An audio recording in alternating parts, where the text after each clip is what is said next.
এই বছরের 22শে মে আমরা গিয়েছিলাম ওয়েস্ট আর সাউথ সিকিম ঘোরার উদ্দেশ্যে। প্রায় 4 থেকে 5 দিন মতন আমরা পাহাড়ে কাটিয়ে এসেছি। পুরো জার্নিটা কেমন ছিল, আমরা কিভাবে প্ল্যান করেছিলাম, সেটাই আজকে তোমাদের সাথে শেয়ার করব। আমাদের বাড়ি যেহেতু রামপুরহাট, তাই আমাদের জার্নিটা শুরু হয়েছিল রামপুরহাট থেকেই। এই পুরো ট্যুর প্ল্যানটা ভীষণই তাড়াতাড়ির মধ্যে করা হয়েছে, সেই জন্য সেরকম রাত্রে ট্রেন আমরা পাইনি। আমরা বোলপুর থেকে পেয়েছিলাম শতাব্দী এক্সপ্রেস। রামপুরহাট থেকে গাড়ি করে চলে গেছিলাম বোলপুর। বোলপুর থেকে 4:30-র সময় হচ্ছে শতাব্দী এক্সপ্রেস ছিল। ট্রেন একদম রাইট টাইমে ছিল। ট্রেনে উঠতেই স্ন্যাক্স আর তারপরে 8:30-টার মধ্যেই রাত্রের খাবার দিয়ে দিয়েছিল। রাতের খাবার খেয়ে আমরা ট্রেন থেকে নেমেছিলাম। এনজিবিতে টাইম ছিল হচ্ছে 10:40-এ। ট্রেন একদম রাইট টাইমেই পৌঁছে গিয়েছিল স্টেশনে। যেহেতু রাত্রের খাবার আমাদের খাওয়াই ছিল, সেজন্য আর কোনো খাবারের ঝামেলা ছিল না। মহাবীর লজে আমরা উঠেছিলাম, যেটা স্টেশন থেকে ছিল ওই টোটো করে মাত্র 15 মিনিট ডিস্টেন্স। একটা বড় অটো করে আমরা চলে এসেছিলাম মহাবীর লজে। চেক ইন করে আমরা একদম সেই রাত্রের মতো ঘুমিয়ে পড়েছিলাম। প্রায় ওই 11:30 হয়ে গিয়েছিল। রাত্রে একটা লম্বা ঘুম নিয়ে আজকে হচ্ছে এখানে আমাদের দ্বিতীয় দিন। আজকে সকাল সকাল স্নান টান করে ব্রেকফাস্ট করে আমরা একদম রেডি হয়ে নিয়েছি, যাচ্ছি এবার সিকিমের পথে। বেরোতে বেরোতে আমাদের হয়ে গিয়েছিল 10টা মতন চেক আউট করে। এখানে গাড়িতে সুন্দরভাবে প্যাক করে নেওয়া হয়েছিল ট্রলিগুলো, কারণ বৃষ্টির যেহেতু ওয়েদার আছে সেই জন্য। এনজিবি থেকে বেরোতেই আমরা বৃষ্টিতে পড়েছিলাম, তবে সেখানটা পেরিয়ে যেতে আর কিন্তু বৃষ্টির দেখা পাইনি। রাস্তায় পরে হচ্ছে সেবকের কালীবাড়ি, সেজন্য ভাবলাম মায়ের দর্শন করে প্রণাম করে তারপরে আমাদের যাত্রা শুরু করা যাবে। তারপর আমরা পৌঁছে গিয়েছিলাম তিস্তা, সেবক পেরিয়ে। তিস্তা নদীর ধারেই ভাবলাম কোনো একটা জায়গায় লাঞ্চটা সেরে নিই। আজকে আমাদের গন্তব্যস্থল হচ্ছে নামচি। এনজিপি থেকে নামচি পৌঁছাতে 3 ঘন্টা মতন সময় লাগে, তবে সিকিমের রাস্তাঘাট যেহেতু বেশ কিছু জায়গায় খারাপ, তাই সময় একটু হাতে করেই বেরিয়েছিলাম। তিস্তার ধারে একটা সুন্দর রেস্টুরেন্টে আমরা আমাদের লাঞ্চটা সেরে নিলাম। আর তারপরে আমাদের এখান থেকে নামচি পৌঁছাতে সময় লেগেছিল হচ্ছে আরো 1.5-2 ঘন্টা মতন। এই 10টার সময় আমরা এনজিপি থেকে বেরিয়েছি, নামচি পৌঁছাতে পৌঁছাতে ওই 3:30 হয়ে গিয়েছিল। মাঝখানে কিছুটা আমরা লাঞ্চ ব্রেকও নিয়েছিলাম। যেহেতু বিকেল বিকেল থাকতেই আমরা পৌঁছে গিয়েছিলাম নামচি, তাই ভাবলাম 4 ধামের মন্দিরটা ঘুরে তারপরে আমরা হোটেলে চেক ইন করবো। মন্দির খোলা থাকে বিকেল 5টা পর্যন্ত। মন্দিরের এন্ট্রি হচ্ছে 50 টাকা করে, আর স্টুডেন্টদের জন্য 25 টাকা, সিনিয়র সিটিজেনদের জন্য 25 টাকা। টিকিট কেটে নিয়েছিলাম, বাচ্চাদের কোনো রকম টিকিট কাটেনি। জুতো বাইরে রেখে, জুতোর জন্য কোনো রকম পয়সা টোকেন কিছু দরকার হয় না, জুতো রাখার জায়গা আছে, সেখানে জুতো রেখে তারপরে আমরা ঢুকে গিয়েছিলাম মন্দিরে। এখানে 4 ধামের মন্দির আছে, তাছাড়া 12টা জ্যোতির্লিঙ্গ আছে শিবের। সেই মন্দিরগুলো দেখে আমরা উঠে গেছিলাম একদম ওপরে, যেখানে বিশাল বড় শিবের মূর্তি আছে। এখানে পাহাড়ি ড্রেস পরে ফটোও তোলা যাচ্ছিল, ভিডিও করা যাচ্ছিল। শুধুমাত্র ড্রেস পরলে পরে পার হেড 50 টাকা করে, ছবি ভিডিও তোলানোর জন্য 200 টাকা করে পার হেড। আমার তো বেশ ভালো লেগেছে জায়গাটা। ওপরে হালকা হালকা শীত ছিল আর ঠান্ডা হাওয়া বইছিল, আর তার সাথে এখান দিয়ে পুরো নামচি শহরের ভিউটা পাওয়া যায়। আমরা যখন গিয়েছিলাম হালকা হালকা মেঘ থাকার জন্য ভিউ যে একদম পরিষ্কার দেখেছি তা নয়, তবে যতটা দেখেছি ভীষণ ভালো লেগেছে। পরিবেশটা ছিল একদম শান্তি। এখানে গরম গরম চা, কফি, স্ন্যাক্স খাওয়ারও জায়গা ছিল। সেই সমস্ত খাওয়া দাওয়া করে আমরা চলে এসেছিলাম হোটেলে। আমাদের হোটেল ছিল নামচির একদম মেন রোডের ওপরে মাউন্টেন ভিউ নামের হোটেলটা, যেখানে ওই 4 ধাম থেকে 15 মিনিটও সময় লাগেনি আমাদের হোটেলে আসতে। 5:30টার মধ্যেই আমরা হোটেলে চেক ইন করে নিয়েছিলাম। রুমটা ছিল ভীষণ ভালো, স্পেসিয়াস, প্রচুর ফার্নিচার ছিল, আর রুম থেকে ছিল একটা ভীষণ ভালো ভিউ। যদি আকাশ পরিষ্কার থাকে তাহলে পরের দিন সকালে এখান থেকেও কিন্তু কাঞ্চনজঙ্ঘার দেখা পাওয়া যায়। যেমন গত পরশুদিনই সকালবেলায় কাঞ্চনজঙ্ঘা নামচি থেকেই দেখা গিয়েছিল। নামচি শহরটায় এসে আমার বেশ ভালো লেগেছে। ছিমছাম সাজানো সুন্দর একটা পাহাড়ি শহর, আর ওয়েদারটাও বেশ ভালো ছিল। হোটেলে এসে ফ্রেশ হয়ে তোজোকেও সন্ধ্যাবেলার খাবার খাইয়ে দিতে দিতেই প্রায় সন্ধ্যে 7টা। চারিদিকে পাহাড়ের আলোগুলো জ্বলে উঠেছে। আর এরপরে আমরা ভাবলাম যে এখানেই ম্যাল রোড আছে, সেখানটায় একটু ঘুরে আসবো। আমাদের হোটেল থেকে আমাদের পায়ে হেঁটে 5 মিনিটও লাগেনি, আমরা ম্যাল রোডে পৌঁছে গিয়েছিলাম। ভীষণ বড়, প্রচুর এখানে দোকান, খাবার দোকান আছে, তবে 8:30টার মধ্যে ম্যাল রোডে সমস্ত দোকান বন্ধ হতে শুরু করে। দার্জিলিং এর এমজি মার্কেটের থেকেও আমার এটা বেশ বড় সাজানো লেগেছে। এখানে এসে ভাবলাম মোমো ট্রাই করি। গরম গরম ভেজ মোমো আর তার সাথে গরম গরম মিষ্টি ট্রাই করলাম। নামচিতে একটা জিনিস আমি লক্ষ্য করেছি, এখানে হোটেল থেকে রেস্টুরেন্ট বেশিরভাগ জায়গায় কিন্তু ননভেজ পাওয়াটা একটু মুশকিল। তারপরে হোটেলে এসে ডিনার করে আমরা আজকের জন্য একটা বিশ্রাম নিলাম লম্বা ঘুম দিয়ে। পরের দিন সকালবেলায় উঠেছি ওই সকাল 8:30টার দিকে একদম টানা ঘুম হয়েছিল। সকালে হালকা হালকা মেঘ ছিল, কাঞ্চনজঙ্ঘার দেখা পাওয়া যায়নি ঠিকই, তবে সামনের এই ভিউটা কিন্তু অসম্ভব সুন্দর ছিল। আর সকালে উঠে বেশ ঠান্ডা লাগছিল। সকালে উঠে স্নান টান করে তোজোকেও স্নান করিয়ে আমরা চলে এসেছিলাম ব্রেকফাস্ট করতে। এখানে ব্রেকফাস্টে ছিল হচ্ছে বুফে, তো সেখানে নিজের নিজের পছন্দ মতন ব্রেকফাস্ট আমরা নিয়ে নিয়েছিলাম। এরপরে আমরা নামচি থেকে একদম প্যাক করে বেরিয়ে পড়েছিলাম। আমরা আজকে যাচ্ছি রা বাংলা হয়ে একদম উঠবো হচ্ছে পেলিংয়ে।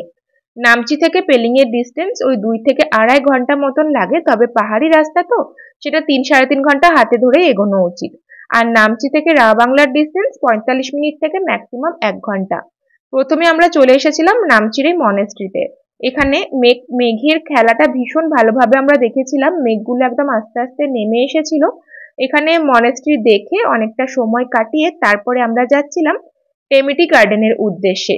সিকিমের একমাত্র টি গার্ডেন হচ্ছে এইটা, যেটা নামচি থেকে 8 ঘন্টার ডিস্টেন্সে আমরা পৌঁছে গিয়েছিলাম।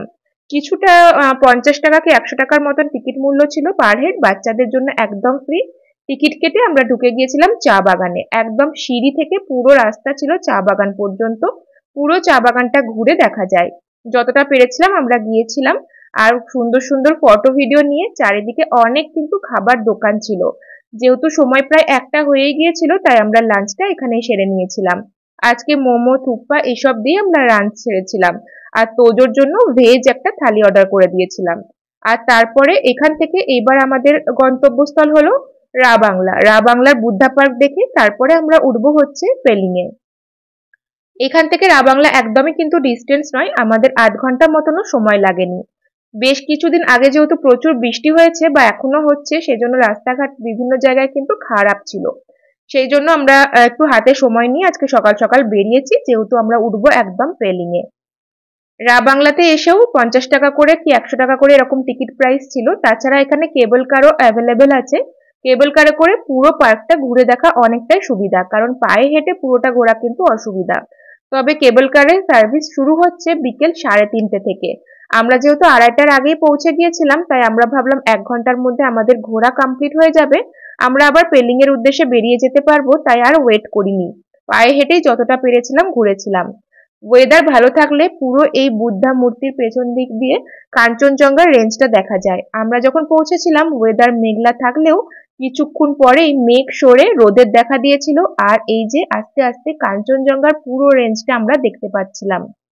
রা বাংলা থেকে পেলিং এর পুরো রাস্তাটায় আমরা পুরো কাঞ্চনজঙ্ঘার রেঞ্জ দেখতে দেখতে পৌঁছেছি। ওয়েদার হঠাৎ করে ভীষণ ভালো হয়ে গিয়েছিল, বেশ রোদ উঠেছিল। রা বাংলা থেকে আমরা আর কোথাও দাঁড়াইনি, কারণ দিনের আলো থাকতে থাকতেই পাহাড়ে উঠে যাওয়াটা সেফ। তাছাড়া রাস্তাও দেখতেই পাচ্ছ বৃষ্টির কারণে, ধস নামার কারণে বিভিন্ন জায়গায় খারাপ ছিল। এক একটা জায়গায় তো ঝর্ণার জল ছাড়া কোনো রাস্তাই ছিল না। সেই সমস্ত পেরিয়ে প্রায় 4:30 নাগাদ আমরা পৌঁছে গিয়েছিলাম পেলিং এর একদম কাছে। আমাদের হোটেলের রাস্তা তখনও 10-15 মিনিট দেখাচ্ছে। তার আগেই রাস্তার ধারের একটা ছোট্ট হোটেলে দাঁড়িয়ে আমরা বিকেলবেলা টুকটাক খাওয়া, চা, কফি এই সমস্ত খেয়ে একটু ফ্রেশ হয়ে নিয়েছিলাম। আমাদের হোটেলটা ছিল আপার পেলিং এ, কারণ সেখান থেকেই কাঞ্চনজঙ্ঘার ভিউ সব থেকে ভালো পাওয়া যায়। আমাদের হোটেল পৌঁছাতে আরো 15 মিনিট মতন সময় লেগেছিল। 5:30 নাগাদ আমরা হোটেলে চেক ইন করে নিয়েছিলাম, এসেই ফ্রেশ হয়ে নিয়েছিলাম। প্রচুর সাইট সিন করার সাথে সাথে একটা লম্বা জার্নির পরে একটুখানি ফ্রেশ তো হতেই হতো। গরম গরম চা কফি খাওয়ার পরে এই যে সন্ধ্যেবেলায় ব্যালকনিটা খুললেই সামনে হচ্ছে এখন পাহাড়ের ভিউ। তবে সকালবেলায় ওয়েদার ভালো থাকলে পরে এখান থেকেই দেখা যাবে কাঞ্চনজঙ্ঘা। আজকে সারাদিনে প্রচুর টায়ার্ড ছিলাম, তোজোকেও খাইয়ে ঘুম পাড়িয়ে দিয়েছি। আমরাও সবাই নিজের নিজের পছন্দ মতো ডিনার রুমে অর্ডার করে দিয়েছিলাম। খাওয়া দাওয়ার পরে লম্বা ঘুম দিয়েছিলাম, আর ঘুম ভেঙেছিল একদম ভোর 5টায় কাঞ্চনজঙ্ঘা দেখার টানে। আমাদের হোটেলের রুম থেকেই হচ্ছে পর্দা খুলে দিলেই জানলা থেকে তো ভিউ পাওয়াও যাচ্ছিল। তাছাড়া ব্যালকনিতে গিয়েই দেখি সামনে আস্তে আস্তে মেঘ সরে কাঞ্চনজঙ্ঘা উঁকি দিতে শুরু করেছে। আমরা প্রায় 2 থেকে 2.5 ঘন্টা মতন কাঞ্চনজঙ্ঘা দেখতে পেয়েছিলাম। আস্তে আস্তে যত আকাশ পরিষ্কার হচ্ছিল, একদম সামনে থেকে পুরো কাঞ্চনজঙ্ঘার রেঞ্জটা আমরা দেখেছিলাম। প্রায় ওই বেলা 8:30 পর্যন্ত তো দেখতে পেয়েছিলাম। তারপরে আবার মেঘ হতে শুরু করেছিল আর কাঞ্চনজঙ্ঘা ঢেকে গিয়েছিল। সিঁড়ি দিয়ে উঠে হচ্ছে আমাদের যেতে হবে। আমাদের হোটেলটা একটু নিচের দিকে ছিল, কিন্তু ভিউ ছিল অসম্ভব সুন্দর। আমরা যদি হোটেল থেকে ভিউ না পেতাম তাহলে এইবারের পুরো ট্রিপে আর কাঞ্চনজঙ্ঘা কিন্তু দেখতে পারতাম না। প্রথমে আমরা চলে এসেছিলাম স্কাই ওয়াকে। এখানে টিকিট কেটে নিয়েছিলাম। টিকিট কেটে জুতো খুলে তারপরে ঢুকতে হচ্ছে। এখান থেকেও কাঞ্চনজঙ্ঘার পুরো ভিউ দেখতে পাওয়া যায় ওয়েদার ভালো থাকলে। তবে আমাদের তো মেঘে ঢাকা হতে লেগেছিল, যদিও পেলিং এ প্রচুর রোদ ছিল, কিন্তু কাঞ্চনজঙ্ঘার কাছে হয়তো বা আবহাওয়া খারাপ, তাই আর আমরা সারাদিনে কিন্তু কাঞ্চনজঙ্ঘা দেখতে পাইনি। হোটেলের ভিউটা থাকার দরুন আমরা খুবই ভালোভাবে কাঞ্চনজঙ্ঘা পেলিং এ এসে দেখতে পেয়েছি, কারণ পেলিং থেকে প্রচুর কাছে পুরো রেঞ্জের কাঞ্চনজঙ্ঘা দেখতে পাওয়া যায়।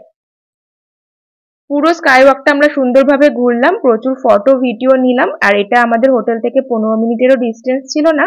তারপরে এখান থেকে বেরিয়ে আমরা গিয়েছিলাম হচ্ছে অরেঞ্জ গার্ডেনে। আমরা সবগুলো সাইট সিন কিন্তু কভার করিনি, আমরা চুজ করে নিয়েছিলাম মেন মেন যে পয়েন্টগুলো সেগুলোই কভার করব বলে। অরেঞ্জ গার্ডেনটা ভীষণ সুন্দর, প্রচুর গাছ, সিজনে আসলে পরে অরেঞ্জ ধরে থাকবে। আমরা যখন এসেছিলাম তখনও লেবু ছিল, যেগুলো হচ্ছে সবুজ লেবু, পুরো গাছে থোকা থোকা ভর্তি। পাশ দিয়ে নেমে গেছে সিঁড়ি, সিঁড়ি বেয়ে চলে যেতে হচ্ছে এই পাহাড়ি নদী।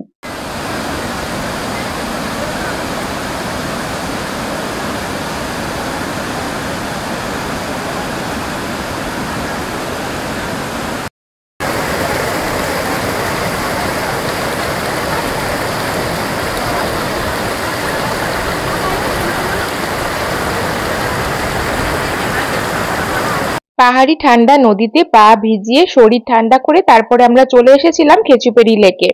এখানে প্রথমে আমরা ভাবলাম লাঞ্চটা কমপ্লিট করে নিই, কারণ আমাদের প্রায় দুপুর একটা মতন সময় হয়ে গিয়েছিল।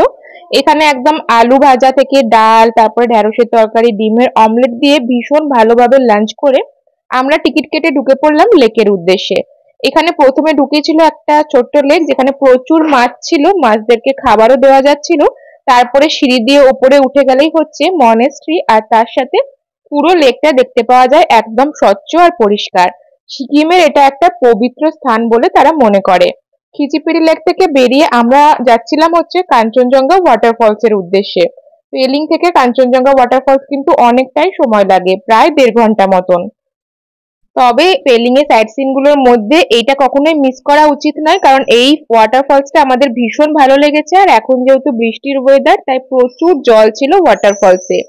নিচ দিয়ে যেটা দেখতে পাওয়া যায় তার পাশ দিয়ে সিঁড়ি দিয়ে উঠে গেলে আসল ওয়াটারফলসের দেখা মেলে।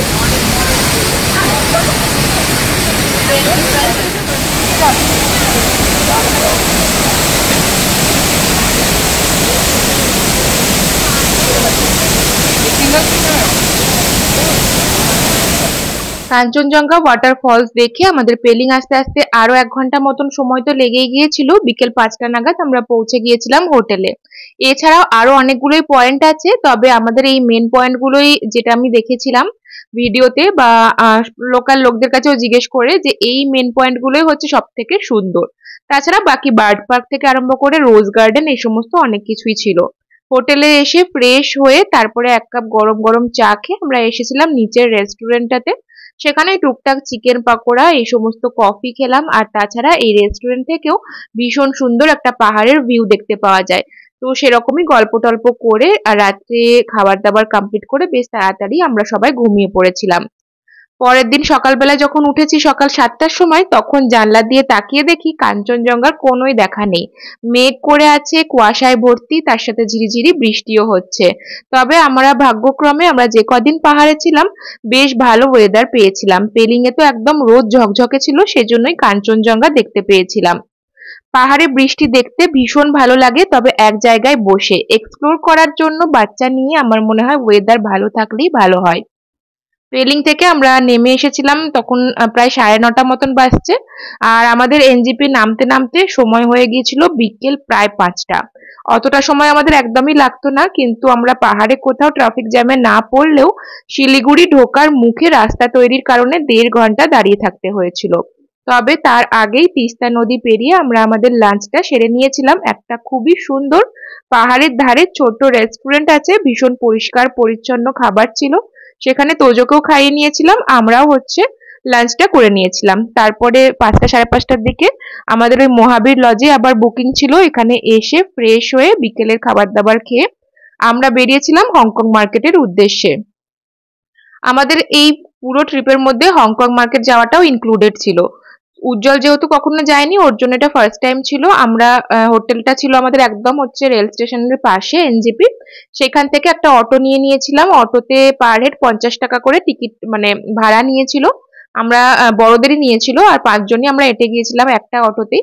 আর তারপরে সেখান থেকে 10-15 মিনিট মতন লেগেছিল হংকং মার্কেট আসতে। তবে অনেক বছর পরে আমি হংকং মার্কেট আসলাম, সেই ক্লাস 9-এ এসেছিলাম। তো অনেকটাই চেঞ্জ হয়ে গেছে, এখন দোকানগুলো বেশ বড় বড় সাজানো, তবে দরদাম প্রচুর করতে হয়েছে। কিছু কিছু ঘর সাজানোর জিনিস থেকে খেলনা পাতি এই সমস্ত কিছু কেনাকাটা করে 8:30-9টার দিকে আমরা ফিরে এলাম হোটেলে। তাড়াতাড়ি সমস্ত প্যাকিং ডান করে 10টার মধ্যেই আমরা ডিনার কমপ্লিট করে ঘুমিয়ে পড়েছি। কারণ পরের দিন আবার আছে আমাদের এনজেপি থেকে ট্রেন শতাব্দী এক্সপ্রেস, যেটা ছাড়ে হচ্ছে 5:30টায়। আমরা নামবো বোলপুর স্টেশনে। আমাদের বোলপুরে পৌঁছাতে লাগবে সময় 11টা। ওই যে বললাম পুরো ট্যুরটা অনেক তাড়াতাড়িতে প্ল্যান করা হয়েছিল, 1 মাসও সময় হাতে ছিল না, তাই কোনো রাত্রে ট্রেন আমরা পাইনি। শতাব্দী এক্সপ্রেস পেয়েছিলাম, তবে শতাব্দী এক্সপ্রেসে যতবারই জার্নি করেছি অভিজ্ঞতা বেশ ভালো। এখানে দিয়ে দিয়েছিল হচ্ছে সকালবেলার বিস্কুট, চা এই সমস্ত কিছু, তাছাড়া দিয়েছিল ব্রেকফাস্ট। শতাব্দী এক্সপ্রেসে যতবারই আমি জার্নি করেছি কখনোই লেট হয়নি। তো আমরা একদম প্রপার 11টার আগেই পৌঁছে গিয়েছিলাম বোলপুর স্টেশনে। সেইখান থেকে আবার আমাদের হচ্ছে গাড়ি ছিল, গাড়ি করে চলে এসেছিলাম রামপুরহাটে। পাহাড়ের একটা আলাদাই টান আছে, বিশেষ করে হিমালয়ে। নেমে এসে সবাই যে একসাথে এতটা সময় কাটিয়েছিলাম, ঘুরছিলাম, বেরোচ্ছিলাম, ভীষণভাবে মন খারাপ করছিল। একরাশ মন খারাপ আর প্রচুর অভিজ্ঞতা, স্মৃতি নিয়ে, ছবি নিয়ে, ভিডিও নিয়ে আমরা পৌঁছে গিয়েছিলাম আমাদের বাড়ি। তোমাদের সাথে পুরো ট্যুরটা এই ভিডিওটার মাধ্যমে শেয়ার করলাম, যদি কারোর হেল্প হয় সেই উদ্দেশ্যে। যদি ভিডিওটা ভালো লেগে থাকে তাহলে অবশ্যই লাইক, কমেন্ট, শেয়ার করে দিয়ে পেজটা ফলো করে দিও। পরের ব্লগে আবার দেখা হচ্ছে। সবাই ভালো থেকো, সুস্থ থেকো। টাটা।